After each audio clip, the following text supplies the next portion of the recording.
Bienvenidos a este Coloquios de Paz y Guerra, este espacio donde aprendemos juntos y donde yo definitivamente todos los días me encanto más. ¿Por qué? Porque aprendo de historia, porque aprendo de paz, aprendo de reconciliación, aprendo a perdonar, lo más importante, porque en esta mesa hemos tenido víctimas que aseguran que perdonaron y que pueden comenzar un proceso de resocialización, por así decirlo, con sus mismos agresores. Una cosa muy bonita que se vive aquí en nuestro país, pero lamentablemente no todo es color de rosa y también tenemos cosas muy feitas que nos empañan de pronto la historia.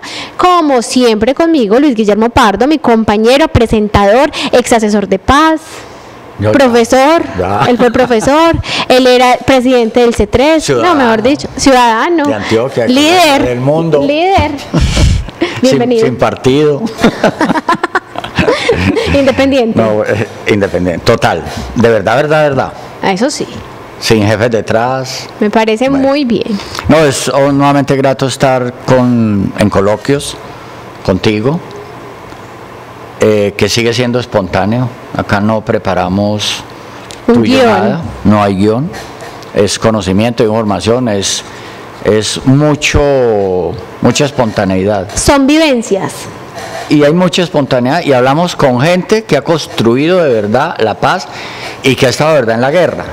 No con quienes opinan de la paz, no, quienes la han buscado construir y tienen una historia de paz. Y creo que hoy el Coloquios es continuar una conversación con una historia de paz, ¿no?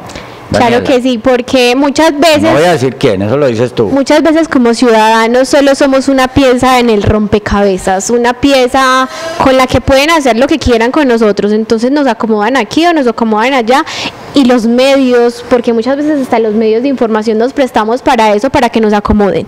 Entonces hoy le tengo una invitada muy especial, escritora de un libro que se llama De muchos. Ah, bueno, claro está, pero este libro del que estoy hablando es Solo una pieza de rompecabezas. ¿Cómo le parece? Rompecabezas y una pieza. Está interesante, ¿no? Vamos a ver. Muchas veces Vamos a es ver real, ¿no? Solo somos una pieza en el rompecabezas. Siempre. Y con nosotros nos va a acompañar una mujer estudiosa y que ha dedicado su vida para ser todo un intelectual, para dejar todo lo que sabe y todo lo que sabía hacer por nuestro país, dedicándolo todo aquí a Colombia. ¿Sabes cómo la llamo yo? Una huella imborrable de paz. Eso es nuestra invitada de hoy. El día de hoy con nosotros Lilian Eugenia Gómez, una mujer que ustedes se van a inspirar, una mujer que los va a inspirar para que ustedes se dediquen a estudiar, porque ella definitivamente es una berraca. Vamos a ir a un pequeño corte de comerciales y usted no se despegue de aquí de Coloquios de Paz y Guerra, porque ya viene con nosotros Lilian Eugenia Gómez.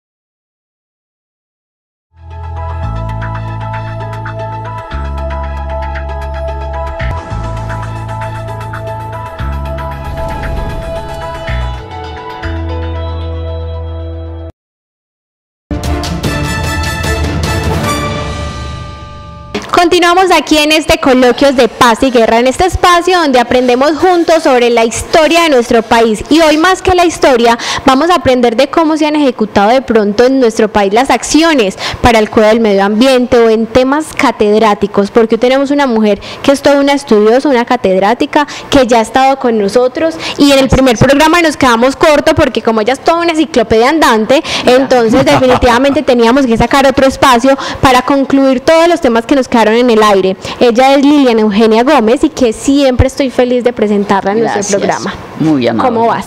Bien, muchas gracias. Luis Guillermo. Encantada de estar con ustedes. Una amiga tuya desde hace mucho tiempo que te quiere mucho y yo sé que la quieres mucho. La historia es la memoria. La historia es lo pasado lo presente y lo porvenir. Esa visión de la historia, que la historia es lo de atrás, eso no es cierto, eso se llama historiografía. La historia es el presente, es la realidad, las fuerzas vivas, las fuerzas en disputa, pero la historia trae un continuum. Y decidimos volver a invitar a Lilian por su continuum como huella de paz. Lilian, bienvenida. Gracias. ¿Tú por qué fuiste rebelde estudiantil? Porque tuve la necesidad de serlo, las circunstancias del momento en que yo estaba en la universidad y los aconteceres que se daban en la época fueron los que me llevaron a eso. Me tocó ser parte del consejo estudiantil en la Facultad de Agronomía como la primera mujer que llegó al consejo. De la Universidad Nacional de Medellín. Es paisa, es de Medellín, no vayan a creer que no. Y fue en ese consejo venía de... Pues yo estaba en primer año de universidad cuando eso sucedió y pasó porque estábamos en una asamblea donde la universidad iba a ser prácticamente privatizada y las reivindicaciones eran muchas las que se necesitaban, como iban a ser cerradas las residencias estudiantiles, el transporte entre Minas y la Facultad de Agronomía no existía y era necesario. Eran muchos los aconteceres, además las misiones Nebraska y otra misión Rockefeller trataban de que en ese momento la educación no tan solo se privatizara, desde ese entonces se comenzara a privatizar la universidad pública, sino también que debíamos de recibir las clases en inglés.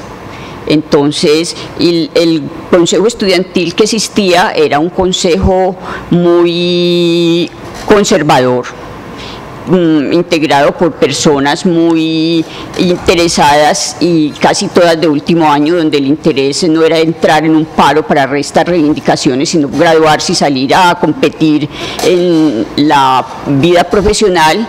Y yo vi en una asamblea que se dio, vi la oportunidad, pedí la palabra, casi no me la dan, me tomé la palabra y pedí la renuncia del consejo. ¿Podemos decir el año? 1968. Daniela. Mayo de 1968. Que además coincidía con bueno, los pelados de ahora nada saben, poco saben, con mayo de 68 francés. Ojalá buscaran en San Google mayo 68 francés y encontrarían una información bellísima, además, porque fue un movimiento estudiantil y juvenil emergente que replanteó bastante de las circunstancias ortodoxas conservaduristas que había en Francia. Fue una rebeldía bellísima, pero hoy no vamos a hablar de eso, habrá que hablar en algún momento, tendremos que conversar sobre eso. 1968 comenzó esta huella viviente, imborrable de paz. Porque yo sí quiero poner en negrita, y es que Lilian fue la primera mujer en el consejo estudiantil. O sea, esta mujer es historia. De agronomía, sí. De agronomía, pero esta mujer es historia. ¿Por qué? Porque las mujeres por año hemos sido de pronto denigradas, nos han excluido, nuestros derechos son violentados. Y esta mujer se va como toda una rebelde. Pero digamos, cuando hablamos de rebelde, mucha gente piensa como, no, es que los rebeldes, no, mucho cuidado.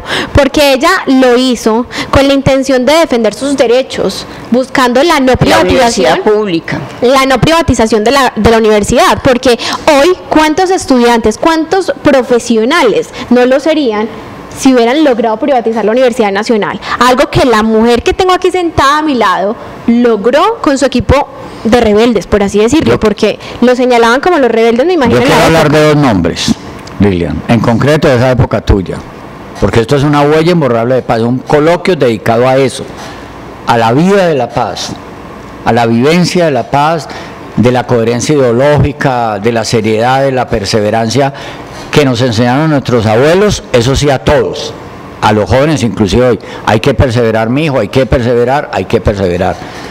Estanislao Zuleta y Víctor Manuel Pardo. Sí, tu hermano. ¿Qué te dicen esos dos nombres? Me dicen que Estanislao fue la persona que nos dio las directrices desde la izquierda, enseñándonos qué era el capital, qué era el marxismo, y aún persiste el Instituto Estanislao Zuleta. Pero dejemos una versión no ortodoxa del marxismo, por supuesto, eso, una versión que hoy en día está actualizada y que inclusive el Instituto Estanislao acaba de organizar un curso que terminó hace 8 días en La Piloto sobre los 200 años del Capital y el futuro del marxismo como porvenir del mundo. Mira, Daniel, una tarea para todos los jóvenes que nos oyen. Consulten en San Google, segunda tarea que tenemos hoy en coloquio, en San Google, consulten Estanislao Zuleta, pongan Estanislao Zuleta, quién era en Colombia, qué significó, qué implica y por qué sigue vigente y por qué generaciones de búsqueda de democracia y de paz en Colombia, de justicia social, a la que perteneció Lilian Gómez y luego yo, fueron cruzados por Estanislao Zuleta. ¿Aceptas poner esa tarea, Daniel? Claro que sí. Estanislao Zuleta con Z, no le pongan ese, bueno, hasta San Google lo coge con Z o con S, no hay ningún problema, ¿sí? Bueno, y entre todos los líderes de esa época hubo gente importante. Al consejo fui porque me propuso Víctor Manuel Pardo, tu hermano, luego de que salimos y que yo había pedido la renuncia del anterior consejo estudiantil que existía y que había sido tumbado. Ellos dijeron que les habíamos montado un mico, pero tuvieron que renunciar. Entonces yo estaba mirando la cartelera de la universidad y él se acercó, donde se estaba ya programando la elección del nuevo consejo estudiantil, y él se acercó y me dijo: compañera Lilian, ¿usted quiere acompañarnos en este consejo? El representante estudiantil ante el consejo directivo fue Carlos Reyes Sequea, uno de los estudiantes de último año, quien le tocó enfrentarse con el grupo saliente del consejo, que era el grupo de su promoción. Para él fue algo muy difícil, pero él tenía intereses importantísimos en ese momento, como era defender. Él vivía en el casino de la Universidad Nacional, entonces a él más que nadie le tocaba defender a todos sus compañeros residentes de que no fueran cerradas las residencias estudiantiles de la Universidad Nacional. En este devenir de ese movimiento ocurrió que había una visita de Rockefeller y nosotros protestamos por esa visita de Rockefeller, hicimos una marcha de silencio, y fuera de la marcha de silencio estábamos en una asamblea abierta y la universidad fue tomada por las fuerzas militares. Era la primera vez que las fuerzas militares entraban a la universidad. Eso fue un destrozo, iban hasta quebrar microscopios, a matar vacas en la parte de arriba, y era un error porque donde había un movimiento fuerte en ese momento era en la de Antioquia, y ellos se equivocaron y entraron por error a la Universidad Nacional, que en ese momento no estaba levantada. Entonces eso fue un día de batalla campal, eso fue una guerra pequeña. La última persona que salió de la universidad fui yo. Me sacó el mayordomo, la universidad tenía en ese momento un mayordomo, me sacó. Eso había sido una lucha terrible. Yo había montado un puesto de enfermería y entre todas esas cosas me tocó, uno de mis compañeros lo arrollaron en el lago de los Lotos y llegó uno de los militares y le iba a disparar. Yo llegué y yo no sé cómo hice de un puntapié. El revólver que el hombre tenía en la mano quedó enterrado en el lago de los Lotos, porque allá voló, y en ese momento llegó el mayordomo y me sacó en un carro de la universidad. Yo iba sin zapatos, había perdido el bolso, los libros, todo lo había perdido ese día. Pero fue algo que fue importantísimo porque nosotros logramos un movimiento que logró mucho en ese momento, y políticamente fue lo que inició y dio grandeza a muchos otros movimientos en la parte intelectual de lo que fue todo el movimiento de la izquierda en ese momento para Colombia. Yo quiero saber si hay alguna diferencia porque, a ver, yo claramente acepto, y no solamente acepto, sino que defiendo a las personas que en pro de defender sus derechos salen a protestar. Con que no estoy de acuerdo, pero para nada, que violenten de pronto negocios de pequeños empresarios, claro. Cuando ya pasamos de ser unos personas que estamos peleando porque nos cumplan con nuestros derechos a ser vándalos. Entonces, quisiera saber cuáles han sido las diferencias de la protesta que se vivía en el entonces de Lilian, de unas personas que son catedráticos, que realmente son estudiosos y que saben exactamente cuál es su lucha, a los jóvenes que tenemos hoy en día, que claro está, no son todos, porque quiero aclarar, no son todos, pero si vemos una protesta, muchas veces vemos a muchas personas que están aplicando vandalismo y eso no está bien. No fuimos vándalos. En ningún momento la universidad vivió la época intelectual más bella del momento. Tuvimos teatreros, grupos de teatros importantísimos, como fue a Fausto Cabrera como autor y organizador de grupos de teatro, como fue Sergio, ya olvidé el nombre, que murió. Bueno, no importa, tuvimos grupos de cineclub importantísimos que se regían desde la librería Aguirre por Alberto Aguirre, quien nos dio todo el apoyo también en ese momento. Yo creo que hubo personajes intelectuales de Medellín que apoyaron y defendieron la universidad. Inclusive el día de la toma bárbara de los militares, el presidente del Consejo de Medellín era el ingeniero Evelio Ramírez Martínez, que además era el profesor de la Universidad Nacional. Que en paz descanse además, sí, un gran hombre. Un gran hombre, y el doctor Evelio inmediatamente citó un consejo extraordinario. Era todavía la alcaldía donde hoy es el Museo Antioquia, y inmediatamente el consejo fue citado a la 1 de la tarde y legisló hasta altas horas de la noche. Pues porque fue brutal el acabose que hicieron los militares en las universidades públicas de Antioquia en ese momento.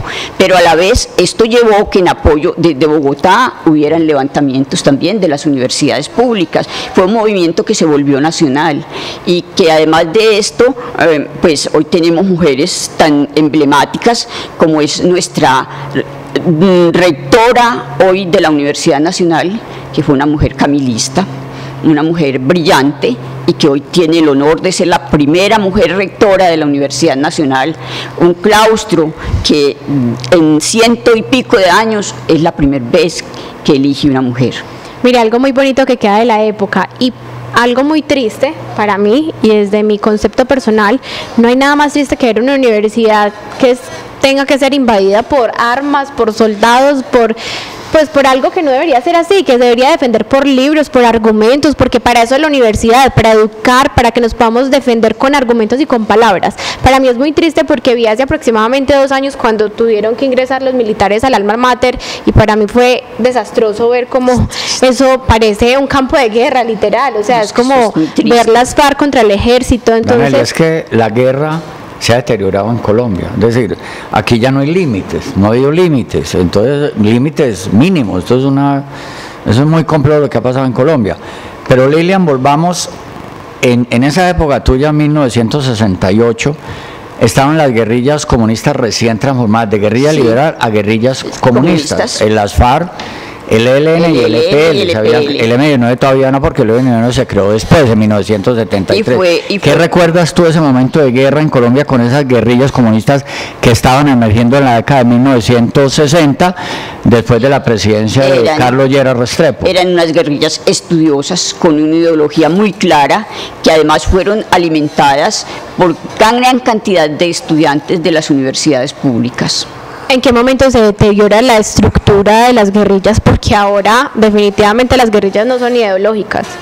¿En qué momento hace ese cambio? Y se lo pregunto a los dos porque son dos estudiosos, dos personas que yo creo que saben de historia y que de pronto nos pueden ilustrar, porque muchos de los jóvenes como yo, nos preguntamos en qué momento cambió, porque a nivel internacional uno ve unas guerrillas que de pronto sí lideran y defienden sus ideales, o se han sentido amenazados y no han tenido de otra que salir y conformar una guerrilla. ¿En qué momento las guerrillas de Colombia cambian? Yo he dicho en muchos foros, nacionales e internacionales, el punto de quiebre de la ideologización y la politización de la guerrilla, que nació política, ideológica, sí, fue el narcotráfico. Sí. Eso es inevitable. Y el narcotráfico prendió en Colombia en la década de 1980. Desde ahí comenzó el proceso de degradación y de corrupción no solo de la del guerrilla, narcotráfico con respecto a la guerra. no solo de la Obviamente, guerrilla, no solo la guerrilla, sino todo el de país. grupos de bandidos, de narcotraficantes y culturalmente en sociedades, en el país, en todos los estratos. Aquí hay, esa mentalidad de enriquecimiento fácil es en el estrato 1. Y en el estrato 6. O sea, pues es una la guerrilla. ¿Tú estás de acuerdo con eso, Sí, yo estoy Lila? totalmente de acuerdo. Yo creo que eso permeó el país de una forma que acabó con un segmento de la cultura y empobreció el país. Y lo tiene permeado aún. Permeable aún, y es muy grave porque en los momentos actuales lo vemos y estamos prestos en este momento a que sucedan cosas muy graves dependiendo de la elección del próximo presidente. Daniel, es más, una de las causas del conflicto urbano, ¿cuál es? El microtráfico. Ya lo hemos dicho aquí. Mira, yo estoy viendo una cosa acá tan bonita. Sí, muy bonita. Como les hablaba al inicio, solo una pieza del rompecabezas. Y es que definitivamente, Lilian, yo creo que en todo lo podemos aplicar, por así decirlo. Sí, solo una pieza del rompecabezas. Somos una pieza en este mundo que nos acomodan según las masas, según las fuerzas, según el grupo. ¿Cómo fue inspirado este ensayo? Ese ensayo, yo soy coautora de ese ensayo, lo hice con una colega que es profesora de la Universidad de Antioquia y con un estudiante en pasantía que estaba conmigo. ¿Con Cristina Gubelo? Sí, decidimos hacer ese trabajo para presentarnos a un concurso que había por El Espectador y sí. Yo sí quiero leer esto, Sí. antes de que nos digas el concurso, es que es Premio Nacional al Mejor Trabajo de Investigación, porque Pero estas no fue mujeres... premiado, Para quedó ese fuera. concurso Quedó fuera de concurso. Pero de igual forma, hacía parte, es un ensayo parte para...